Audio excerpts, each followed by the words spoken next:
You didn't need it anyway, my father said, his voice casual through my phone's speaker, as if he hadn't just admitted to stealing my entire college fund. Besides, what's done is done.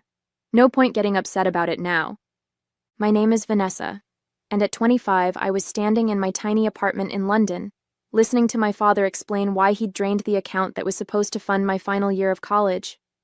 The fund I'd built through scholarships, part-time jobs, and careful saving since high school. How much is left? I kept my voice steady, though my hands were shaking. Left? None of it's left, honey. I had some debts to clear up, but don't worry. You're smart, you'll figure something out.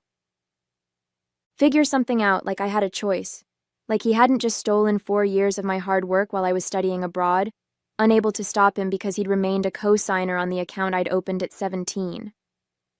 I see, I said quietly. Well, good luck with that. That's my girl, he replied, mistaking my calm for acceptance. Always practical, just like your old dad. Listen, I've got to run. Meeting some friends for drinks. We'll talk soon. Meeting friends for drinks. With my money, my future. I sat down at my small desk, overlooking the London street I'd fallen in love with during my semester abroad. 3 months left until I had to return home. 3 months to figure out how to salvage my senior year after my own father had pulled the rug out from under me. My phone buzzed again, this time a text from him. Don't mention this to your mom or grandmother. No need to worry them. Of course, he didn't want them to know, just like he hadn't wanted them to know about his gambling debts, his failed business ventures, his pattern of borrowing money he never repaid. I opened my laptop and began making a list. First, documentation. Bank statements showing the account's history, proof of my deposits, records of the scholarships I'd earned. Then, research. Legal resources, financial aid options, potential part-time jobs. My father had always underestimated me, treated me like his backup plan. Good thing you're pretty, he'd say when I brought home straight A's, as if my academic achievements were somehow less important than my appearance. You can always marry rich if college doesn't work out. But I hadn't worked this hard, come this far, to let him derail my future. He thought I was being practical when I calmly accepted his theft. He had no idea that practical was exactly what he should fear. Over the next week, I pieced together the extent of his betrayal. The account had held just over $42,000, money I'd earned through academic scholarships, summer jobs, and careful budgeting. My father had withdrawn it all in a series of transfers over the past month, each one just small enough to avoid raising immediate red flags. My roommate Emma found me surrounded by bank statements one evening. "Your father did what?" she exclaimed, reading over my shoulder. "Can't you report him for theft?" The account still had his name on it, I explained. Legally, he had every right to access it. I just never thought he'd actually do this. I should have known better. Should have remembered how he'd borrowed my birthday money throughout my childhood, always promising to pay it back but never doing so. How he'd tried to convince me to take out extra student loans in my name, claiming he'd help me repay them. My phone kept buzzing with texts from him. "Don't stress about the money, you worry too much. Maybe this is a sign you should take a break from school. I know some guys who could get you a modeling job, better money than that degree." Each message revealed more about how little he valued my education, my independence, my future. To him, I was just another resource to exploit, another safety net for his poor choices. I started making calls to my university's financial aid office, to legal aid services, to my grandmother who'd always supported my academic dreams. I didn't tell them everything yet, just gathered information, assessed my options. My father's next call came while I was in class. "Hey, Princess, quick question. You wouldn't happen to have any other savings accounts, would you? Just wondering since you're always so good with money." The casual entitlement in his voice made my blood boil, but I kept my tone light. "Why do you ask?" "Oh, no reason. Just thinking about your future. You know how dads are." Thinking about my future. Like he had when he drained my college fund. Like he had when he'd tried to discourage me from studying abroad, claiming I was running away from family obligations. Sorry, Dad, in class now. Talk later. I hung up and opened my laptop, adding another item to my growing list. Close any remaining accounts he might know about. Transfer everything to new accounts at a different bank. That evening, I received an email from my grandmother. Called your father today. He seemed nervous when I asked about your college fund. Is everything okay? I smiled, imagining his discomfort. He'd always been afraid of my grandmother, the only person who'd ever successfully held him accountable. Can we talk? I wrote back. There's something you should know. My grandmother's response was immediate and fierce. After hearing the full story, she called an emergency family meeting, without my father present. That man, she fumed over our video call, my mother and aunt sitting beside her, has gone too far this time. Stealing from his own daughter? I watched their faces as I shared the bank statements, the text messages, the casual way he'd dismissed my future. My mother's hands trembled as she read his messages. I had no idea, she whispered. He told me you decided to take a break from school, that you were thinking about moving back home. Of course he had. My father had always been skilled at spinning narratives that suited his needs. How many times had he reinterpreted my achievements to make them about him? How often had he taken credit for my success while secretly undermining it? I've been documenting everything, I told them. Every withdrawal, every message, every call. I'm not letting him get away with this. My aunt, a lawyer, leaned forward. The account issue is tricky since he was a co-signer, but there might be other angles we can pursue. Has he made any promises in writing about repaying the money? I pulled up more screenshots, emails where he'd acknowledged the money was for my education, texts where he'd casually mentioned paying me back someday. Perfect, my aunt said. Not legally binding, but excellent leverage for what comes next. What comes next? My mother asked. Next, my grandmother declared, we make Gregory realize exactly what he's done, and whom he's done it to. The plan came together quickly. My grandmother would confront him first, letting him know the family was aware of his actions. My aunt would draft a formal demand letter, laying out his options for making restitution. And my mother would finally file for the divorce she'd been hesitating over for years. He's always underestimated you, my grandmother said. Treated you like an extension of himself instead of your own person. Time to show him who you really are. That night, my father called again. Your grandmother seemed upset today, he said carefully. You didn't tell her anything, did you? About what, Dad?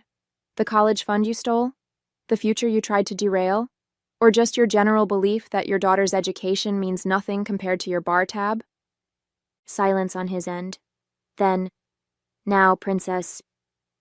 Don't call me Princess. Don't call me at all. Everything goes through Aunt Sarah from now on. Sarah? Why would your aunt need to be involved? Because she's a lawyer, Dad, and you're about to need one too. My father's reaction was predictable. First denial, then anger, finally desperate attempts at manipulation. You're blowing this out of proportion, he texted. It was just money. Family is more important than money. I forwarded each message to my aunt without responding. Let him dig his hole deeper. His next move was to show up at my grandmother's house, where I was staying until my return flight to London. She didn't let him pass the front porch. How dare you? She demanded, loud enough for the neighbors to hear. Stealing your daughter's college fund? Have you no shame? Mother, please, he tried to lower his voice. This is a family matter. Exactly. And you've betrayed your family. Now leave before I call the police. He left, but the text continued. Your grandmother's turned you against me. I'm your father. You owe me respect. After everything I've done for you? I thought about everything he'd actually done for me. How he'd tried to discourage my academic achievements. How he'd borrowed my childhood savings. How he'd treated my success as something he could cash in on whenever he needed. My aunt's demand letter arrived at his house via certified mail. Inside was a detailed accounting of every penny he'd taken, along with options for repayment. You can't sue your own father, he called, outraged. Watch me, I replied, then hung up. The family fallout was spectacular. Relatives I hadn't heard from in years called to express their disgust.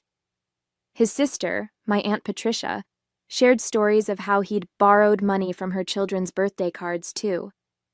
He's always been like this, she said, taking what isn't his, expecting everyone to forgive him because he's family. My mother finally filed for divorce, citing financial infidelity among other reasons. During their first hearing, his pattern of stealing from me came to light. You emptied your daughter's college fund to pay gambling debts?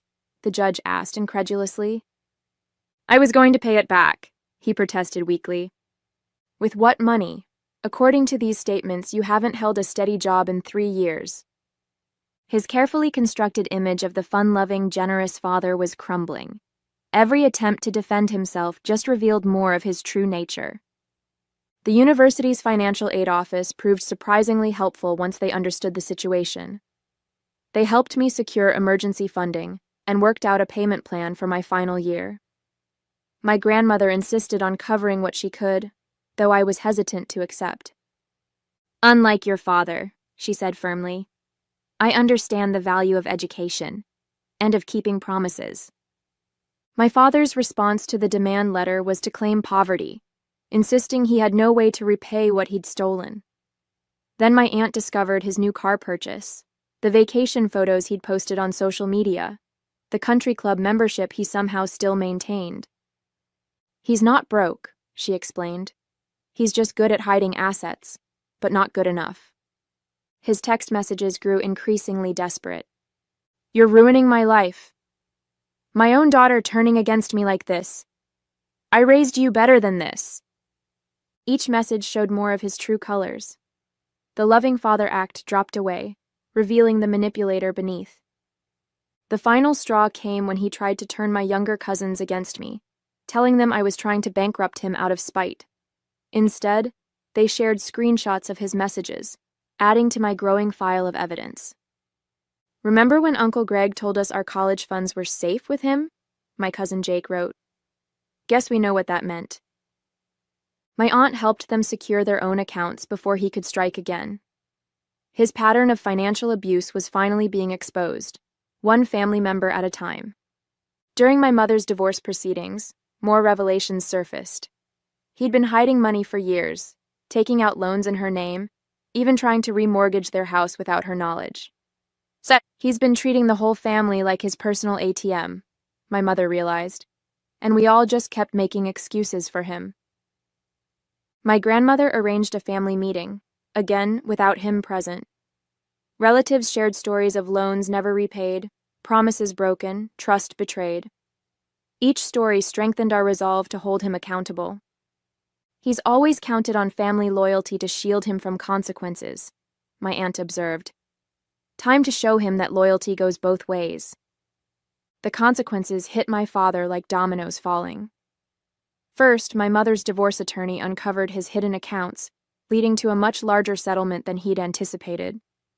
Then my aunt's legal pressure forced him to agree to a repayment plan for my stolen funds, with interest. His careful facade of the generous, fun-loving dad crumbled completely when the family learned he'd been borrowing money from elderly relatives, promising returns on investments that never materialized. A regular Ponzi scheme, my aunt muttered, adding these discoveries to her growing file. His text messages shifted from angry to pleading. I'm still your father. We can work this out. Everyone makes mistakes. Why can't you forgive me? What will people think of you, treating your dad this way? I thought about all the times he'd used guilt to control me, how he'd twisted every situation to make himself the victim. Not anymore. Through my grandmother's connections, I secured a part-time job that allowed me to complete my degree while working. My professors, understanding my situation, helped me arrange a flexible schedule. Every small victory felt like a step further from his influence. The family's support surprised me. Cousins shared their own stories of his financial manipulation. Aunts and uncles who'd once enabled his behavior now stood firmly against him. Even distant relatives reached out to offer encouragement. Your father called, my grandmother told me one evening, trying to convince me to talk you out of the repayment plan. Said it was destroying the family. What did you tell him? That he destroyed it himself when he stole from his own daughter. His last attempt at manipulation was to show up at my graduation, uninvited, unwelcome, but determined to play the role of proud father. That's my girl, he announced loudly to anyone who would listen. Gets her business sense from me. My Aunt Sarah had him escorted out before the ceremony began. Your success belongs to you, she told me afterward. He doesn't get to claim credit for what he tried to prevent. A year after the confrontation over my stolen college fund, my father's carefully constructed world had completely unraveled. The divorce had exposed his financial schemes to everyone. Former friends who'd invested in his business ventures were demanding answers. Relatives he'd borrowed from were taking legal action. My graduation party, hosted by my grandmother, became a celebration not just of my academic achievement, but of my independence. Friends and family gathered to support me, many of them sharing their own stories of standing up to manipulative parents. Your father called me yesterday, my mother said during the party. Wanted to know if I'd talk to you about dropping the repayment plan. Said he's learned his lesson. Has he? I asked, thinking of his latest social media posts, still showing him living beyond his means, still pretending everything was fine. No, she sighed. He's learned he can't manipulate you anymore. That's not the same thing. The repayment plan my aunt had arranged was strict. Monthly payments directly from his paycheck, no excuses accepted. He'd finally had to get a real job when his schemes dried up. His previous lifestyle impossible to maintain now that no one would lend him money. It's not fair, he'd complained in his last email. I'm your father. You're supposed to love me unconditionally. Love isn't a blank check, I'd replied, my last direct communication with him. And conditions are what happen when you break trust. My career was taking off. I'd secured a position with a top firm in London, my degree and determination opening doors I'd once thought closed. Each success felt sweeter for having been earned entirely on my own terms. My grandmother had become my strongest ally, her fierce protection a stark contrast to my father's self-serving love. He called again, she told me over Sunday dinner. Wanted to know if you'd gotten that job in London. Said he'd love to visit once you're settled. To visit or to ask for money? I asked, already knowing the answer. Both, probably. I told him you're done funding his lifestyle. The family dynamics had shifted permanently. Relatives who'd once enabled his behavior now shared warnings about his latest schemes. His sister, my Aunt Patricia, had started a family group chat specifically to track his attempts at manipulation. He tried to convince my son to co-sign a car loan, she reported one day. Told him it would help build his credit. Sound familiar? It did. He'd tried the same tactic with me at 18, attempting to saddle me with debt before I'd even started college. Back then, my grandmother had intercepted the paperwork and warned me about predatory practices, including those from family members. Now, watching his world shrink as mine expanded, I felt not victory, but validation. Every payment he made, forced by legal pressure rather than paternal responsibility, proved what I'd always known. He was capable of doing the right thing. He just never thought he had to. My success had become a form of protection. The more I achieved, the less power he had to affect my future. The degree he'd tried to derail now hung on my wall, each accomplishment a reminder that his greatest mistake wasn't stealing my money. It was underestimating my resolve. My return to London marked a new chapter. The firm had offered me not just a job but a future I'd built despite my father's attempts to derail it. My small flat in the city became a symbol of independence, paid for with my own money, decorated with my own taste, free from any influence he might try to claim. His attempts to maintain contact became increasingly transparent. First came the birthday card, the first he'd sent in years, with a carefully crafted message about how proud he was of our achievements. Did you see how he signed it? My mother asked over the phone. Love, Dad, your biggest supporter. The audacity of that man. Then came the social media posts, tagging me in old family photos with captions about how he'd always encouraged my dreams. Each post carefully curated to paint himself as the devoted father who'd sacrificed everything for his daughter's success. My Aunt Sarah helped me draft a cease and desist letter when the posts escalated to claims about his investment in my education. "He's trying to rewrite history," she explained. "Make sure there's a paper trail proving otherwise." His response was predictable.